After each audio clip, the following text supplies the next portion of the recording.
આપનું નામ? હું doctor dream Patel, dream children હોસ્પિટલનો ઓનર.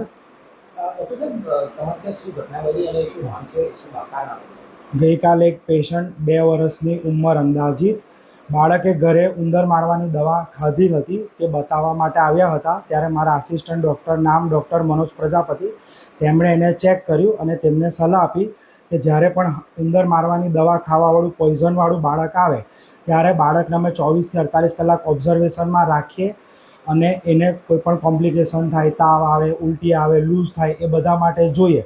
અને કોઈક કિસ્સામાં જરૂર પડે તો મોટી હોસ્પિટલ પર મોકલીએ. જ્યારે ઓક્સિજન ઓછું થાય, લીવર પર અસર થાય, ઉલટી થાય, એવું થાય.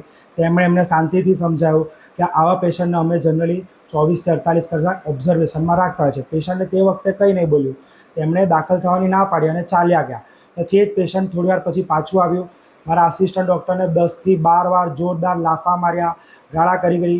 મારા સ્ટાફ, નર્સિંગ સ્ટાફ જોડે ગાળા કરી. એમને ધક્કો માર્યો અને ખૂબ જ ખરાબ રીતે બિહેવિયર કર્યું.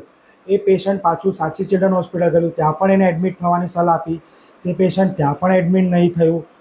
આથી અમે પોલીસમાં લેખિતમાં કમ્પ્લેન કરી છે અને અમે એ ચાહીએ છીએ કે એના વિરુદ્ધ નિયમ પ્રમાણે સ્ટ્રિક્ટ એફઆઈઆર થાય અને કાયદાકીય પગલાં લેવાય. કે ડૉક્ટર સામે તમે હુમલો કરો છો, જે વસ્તુ ખોટી છે. તમે વિડીયોમાં જોશો કે 10થી 12 વાર એકદમ જોરથી લાફા મારવામાં આવે છે.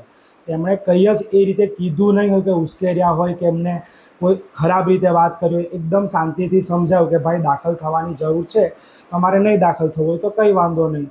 પણ તેમણે જે બિહેવિયર કર્યું તે પ્રોપર નથી અને અમે ચાહીએ છીએ કે તેમના વિરુદ્ધ સ્ટ્રિક્ટ એક્શન લેવાય.